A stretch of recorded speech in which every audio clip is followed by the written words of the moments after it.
કોટ પારસીવાડના રહીશોએ RTI activist સાથે રહી જિલ્લા કલેક્ટરને આવેદનપત્ર પાઠવી ટાવર વિસ્તારમાં એક મકાન માલિક દ્વારા ગેરકાયદેસર બાંધકામ કરી રસ્તાને અવરોધવામાં આવી રહ્યો હોવાની રજૂઆત કરી તે તોડી પાડવાની માંગ કરી હતી। ભરૂચના કોટ પારસીવાડમાં રહેતા મોહમ્મદ અમીન ઇલિયાસ સોડાવાલા તેમજ અન્ય રહીશોએ આરટીઆઈ એક્ટિવિસ્ટ રાજુ પંડિતને સાથે રાખી કરેલ રજૂઆતમાં જણાવ્યું છે કે ભરૂચ શહેર city survey ward number 4 city survey number 4383 4383-1 જમીન પર બાંધકામ પ્લાન પરમિશન વિરુદ્ધ મુખ્ય રસ્તા પર તેમજ આજુબાજુ કોઈ પણ માર્જિન છોડ્યા વગર બાંધકામ કરવામાં આવેલ છે। પશ્ચિમ અને ઉત્તર દિશામાં સરકારી જમીન પર દબાણ કરી બિનઅધિકૃત બાંધકામ કરવામાં આવેલ છે।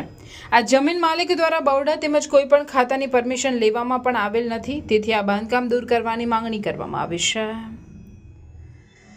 બહુ મોટા પ્રમાણમાં દબાણ કરેલું છે। માટી પુરાણ કરીને અવર જવર કરવાનો રસ્તો પણ બંધ કરી દેવામાં આવેલો છે અને આ રહીશો દ્વારા અગાઉ બરોડામાં મહિનાના અંતરે રજૂઆતો કરવા છતાં આજ દિન સુધી કોઈ કાર્યવાહી ન થતાં ભરૂચના સમાહર્તા જિલ્લા કલેક્ટર શ્રી તુષાર સુમેરા સાહેબને એક આવેદનપત્ર પાઠવી અને આ બરોડાના નિષ્ક્રિય કર્મચારીના અધિકારીઓનું એમના કાન આંબળે અને તાત્કાલિક ધોરણે આ આવેદનપત્ર પાઠવી અને સ્થળ તપાસ કરીને જે કંઈ દબાણ છે તે વહેલામાં વહેલી તકે દૂર કરે એવી પ્રાર્થના સાથે આવેદનપત્ર આપી અને અમે આજરોજ કલેક્ટરની મુલાકાત કરી રહ્યા છે। અસ્તુ ભારત માતા કી જય। હું કોટ પારસીવાડ ઈસાકિયા બોર્ડિંગ પાસેનો રહેવાસી છું।